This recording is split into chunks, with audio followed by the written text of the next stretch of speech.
Perkenalkan, nama saya Nini Mulyaningsih, NIM 5119096. Video ini dibuat untuk tugas UAS Kapita Selekta Jurnalistik.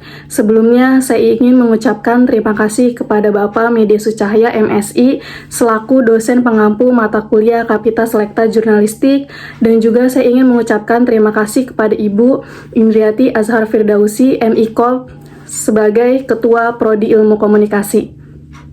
Di video ini saya akan menjelaskan mengapa televisi menayangkan program berita di YouTube dari sisi produksi, distribusi, dan pendapatan. Perkembangan dunia informasi yang terjadi saat ini sangat dipengaruhi oleh perkembangan teknologi komunikasi. Dalam proses penyebaran serta pengaksesan informasi, pada era informasi, teknologi komunikasi pun menjadi bagian paling penting pada proses penyebaran informasi itu sendiri. Setelah produk teknologi komunikasi seperti radio dan televisi, dan berkembangnya teknologi informasi yang pesat, muncul sebuah produk teknologi komunikasi yang lebih cepat dan murah, yaitu internet. Dengan adanya teknologi internet ini berdampak terhadap eksistensi media konvensional seperti radio dan televisi. Dalam perkembangannya, saat ini banyak media konvensional yang melakukan konvergensi media ke media online. Secara harfiah, konvergensi media adalah bergabungnya fungsi-fungsi beberapa media ke dalam satu media. Selanjutnya, mengapa televisi menayangkan program acaranya di YouTube? YouTube memberikan kemudahan untuk penggunanya, baik pemilik konten video dan juga penonton. Berbeda dengan televisi, YouTube lebih praktis karena siapapun dapat membuat kanal televisi sendiri, tanpa harus membuat televisi melalui sistem pemancar dan memakai alat yang serba mahal.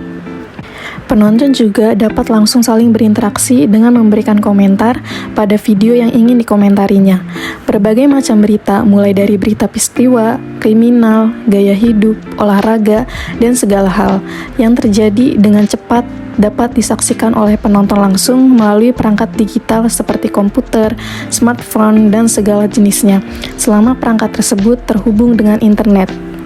YouTube juga memiliki jangkauan yang sangat luas, tidak hanya di daerah tertentu, namun semua orang dari berbagai belahan dunia dapat menonton video tersebut. Suatu manfaat yang besar bagi perusahaan media, jika videonya diputar dimanapun, bahkan sampai ke Amerika sekalipun.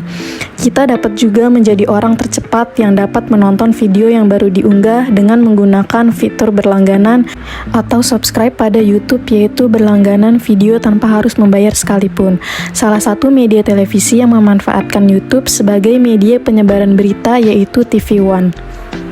Stasiun televisi TV One merupakan salah satu contoh stasiun televisi yang menggunakan YouTube sebagai media distribusi berita pada program acara Kabar News TV One. TV One adalah salah satu dari dua televisi berita nasional yang menayangkan tayangan berita 24 jam. Televisi ini berdiri tahun 2002 dengan nama LaTV. LaTV adalah televisi hiburan generik yang menayangkan program hiburan kurang lebih sama seperti stasiun TV lain, seperti film dan sinetron. Pada tahun 2008, saat stasiun televisi ini berpindah tangan ke Abu Rizal Bakri, LaTV berganti nama menjadi TV One dan mengubah citra menjadi televisi berita 24 jam. Sebagai televisi berita yang menayangkan berita 24 jam, konten program dari TV One semuanya berisikan tayangan berita. Beragam berita yang disampaikan ini dikemas dengan berbagai jenis program seperti talk show, sport, fitur, documentary, hard news, dan soft news. Untuk mempermudah koordinasi antara jenis program, TV One membagi jenis-jenis program itu ke dalam berbagai divisi, yaitu divisi Current Affair, divisi News Gathering, dan divisi Sport. Divisi Current Affair terdiri dari program talk show dan program dokumen, sedangkan divisi News Gathering membawahi semua program kabar news dan investigasi. Terakhir, divisi Sport mengatur semua program sport di TV One. Program Kabar News TV One adalah andalan di stasiun televisi ini. Kabar News tayang 8 kali dalam sehari, yaitu kabar utama, kabar pagi, kabar pasar, kabar siang, kabar pasar sore, kabar pilihan, kabar petang, dan kabar hari ini. Dari jadwal penayangan terlihat bahwa Kabar News adalah keunggulan dari program TV One. Hampir semua jam time dipegang oleh Kabar News. Durasi dan jadwal penayangan juga didominasi oleh Kabar News. Dari pengamatan peneliti dan beberapa sumber menyebutkan bahwa program Kabar News lebih diutamakan untuk dijual ke pihak pengiklan. Karena program unggulan TV One, maka pihak pemasar pun lebih mendahulukan penjualan pada program Kabar News. Selanjutnya ada proses produksi siaran berita. Proses produksi berita sangat mengutamakan kecepatan dalam kegiatan produksi maupun penyajian hasil karyanya kepada audiens. Informasi atau pesan yang disampaikan harus faktual dan mengandung nilai penting serta menarik untuk dikonsumsi halayak. Dalam proses produksi yang bersifat terikat dengan waktu, proses perencanaan, proses produksi, dan proses editingnya harus dilakukan secara cepat, karena produksi berita seperti ini mengejar nilai aktualitas berita. Setiap produksi acara televisi memerlukan tahapan pelaksanaan produksi yang jelas dan efisien. Tahapan produksi terdiri dari 3 bagian yang sesuai dengan standar operasional produksi atau SOP.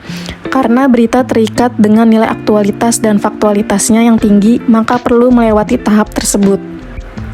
Yang kesatu ada praproduksi. Tahap ini sangat penting karena tahap ini merupakan tahap perencanaan dari serangkaian kegiatan produksi yang akan dilaksanakan. Jika tahap ini dilakukan dengan rinci dan baik, hasilnya pun akan sesuai dengan apa yang direncanakan. Yang kedua ada tahap produksi. Tahap ini merupakan seluruh kegiatan liputan berita baik di studio maupun di lapangan. Tahapan yang ketiga yaitu ada pasca produksi, adalah segala kegiatan usai peliputan, penulisan naskah, editing atau penyuntingan, pengisian suara sampai materi itu dinyatakan selesai dan siap disiarkan. Berikutnya ada tahap-tahapan produksi berita. Yang kesatu, ide peliputan. Ide peliputan muncul dalam sebuah rapat redaksi, rapat yang terdiri dari produser program, koordinator liputan, koordinator kamerawan, presenter, dan produser eksekutif, membicarakan sebuah ide liputan dan menimbangnya dari segala sisi. Pembicaraan termasuk informasi yang harus diperoleh, gambar yang harus direkam, dan narasumber yang harus diwawancarai. Tahap yang kedua yaitu peliputan. Ide yang telah disepakati oleh rapat redaksi dikerjakan oleh reporter dan kamerawan untuk menggali fakta dari lapangan maupun narasumber. Melalui koordinator liputan, perkembangan di lapangan akan terus dipantau untuk memastikan ketersediaan materi saat siaran. Ketiga, pembuatan rundown. Beberapa jam menjelang siaran, redaksi sekali lagi berkumpul dalam sebuah rapat bernama budgeting. Korlip menyampaikan perolehan berita kepada produser program yang kemudian menyusunnya dalam sebuah rundown acara. Rapat sekali lagi mengevaluasi urgensi berita yang akan ditayangkan. Selain melihat kesesuaian dengan perintah rapat, redaksi di awal juga menyingkronkannya dengan situasi terkini. 4. Ada pembuatan naskah. Setelah rundown disetujui, reporter yang beritanya akan ditayangkan segera menyiapkan naskah. Dalam proses ini, reporter harus mempertimbangkan ketersediaan gambar yang akan mendukung laporannya. Selain itu juga, reporter perlu memastikan cuplikan wawancaranya agar sesuai dengan naskahnya. 5. Penyuntingan gambar. Naskah yang telah melewati proses editing kemudian berlanjut ke ruang penyuntingan gambar. Editor adalah penanggung jawab proses pemanduan naskah dan gambar. Dalam tahap ini, segala aspek teknis gambar yang akan hadir ke depan penonton harus diperhitungkan. Kondisi yang tidak sesuai standar seperti gambar biru, tidak fokus, sebaiknya tidak dipakai pada hasil berita. Selanjutnya ada distribusi berita. Munculnya YouTube memang cukup membuat media arus utama atau televisi kewalahan. Pasalnya, tidak sedikit pengiklan lebih memilih memasang iklan di YouTube untuk memasarkan produk mereka. Selain terbilang lebih murah, penggunaan media sosial juga lebih banyak dibandingkan penonton televisi pada saat ini. Teknologi komunikasi membuat penggunanya dapat mengakses informasi dimanapun dan kapanpun. Alhasil, dalam kurun waktu 3 tahun ke belakang, bisnis media arus utama, khususnya televisi, berita 24 jam mengalami kemerosotan pendapatan. Hal tersebutlah yang membuat TV One melakukan perubahan distribusi siaran dengan mengunggah konten tayangannya di YouTube. Dengan menggunakan YouTube, ini juga mempermudahkan masyarakat untuk menonton kembali siaran Kabar News TV One yang terlewat. Karena berita yang ditayangkan di televisi tidak bisa diulang kembali, maka dari itulah Kabar News TV One melakukan repackage hasil tayangan untuk mempermudah masyarakat untuk mengakses berita. Selain itu juga manfaat yang didapatkan TV One yaitu viewers dan juga dari segi bisnis TV One yang diuntungkan. TV One memanfaatkan YouTube untuk mendistribusikan konten tayangannya sehingga dapat dinikmati kapan saja dan di mana saja. Dalam akun YouTube-nya, TV One membuat beberapa playlist sesuai dengan program acara yang dimiliki, sehingga penonton dapat memilih program yang diinginkan. TV One mengunggah tayangan dengan fasilitas jaringan konten agregator, karena relatif lebih mudah digunakan dan cukup berfokus pada satu tema tayangan. Hal itu juga untuk memudahkan ditemukannya mesin pencarian, pengunggah, dan dilengkapi juga dengan hashtag sesuai dengan klasifikasi. Adanya sistem monetasi pemutaran tayangan video dengan menghitungnya dari jumlah iklan situs penyedia yang diputar selama tayangan diputar. Berikutnya ada pendapatan media. Pendapatan media adalah jumlah uang atau penghasilan yang diterima oleh perusahaan media tersebut.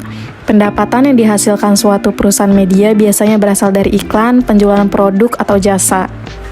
Dalam 6 bulan pertama di tahun 2021, pendapatan TV One tercatat naik 52,63% menjadi 920,27 miliar dari periode yang sama pada tahun sebelumnya sebesar 874,10 miliar. Pendapatan ini terdiri dari pendapatan iklan sebesar 913,26 miliar dan pendapatan non-iklan sebesar 7,1 miliar. Aset perusahaan tercatat naik menjadi 8,71 triliun dari posisi akhir Desember tahun 2021 senilai 8,58 triliun. Sedangkan pendapatan TV One dari channel YouTube, menurut sumber Social Blade, channel TV One News memiliki rank A hijau yang berarti memiliki nilai sempurna dari YouTube. Saat ini channel tersebut memiliki subscriber sebanyak 10,2 juta dan memiliki view penonton sebesar 6 miliar lebih sudah ditonton. Channel ini juga memiliki urutan nomor 78 di Indonesia dan memiliki total pendapatan dalam setahun sekitar 152 miliar lebih. Berikut tayangan kabar news TV One. Anda pasti tahu ada berita yang viral menunjukkan kepadatan situasi di stasiun Manggarai. Hingga kita akhirnya perlu juga pemirsa untuk mengecek. Lantas bagaimana ya kondisi terkini di stasiun Manggarai? Ya, sudah ada laporan langsung dari sana, silahkan dengan laporannya. Ya, selamat malam Caca dan juga pemirsa. Dapat kami informasikan bahwa kami sudah berada di stasiun Manggarai ini sejak pukul 16.30 hingga pukul saat ini untuk memantau secara langsung bagaimana pergerakan ataupun kepadatan penumpang yang terjadi di stasiun transit Manggarai ini. Dan berdasarkan pantauan kami dapat kami informasikan bahwa tadi pada pukul 16.30 tidak terjadi pergerakan ataupun kepadatan yang secara signifikan terjadi. Namun tepat pada pukul 17.00 hingga saat ini kepadatan penumpang terjadi seperti yang terlihat di belakang saya ini, bahwa memang kepadatan penumpang ini terjadi. Berikut tadi penjelasan yang dapat saya sampaikan, kurang lebihnya mohon maaf. Wassalamualaikum warahmatullahi wabarakatuh.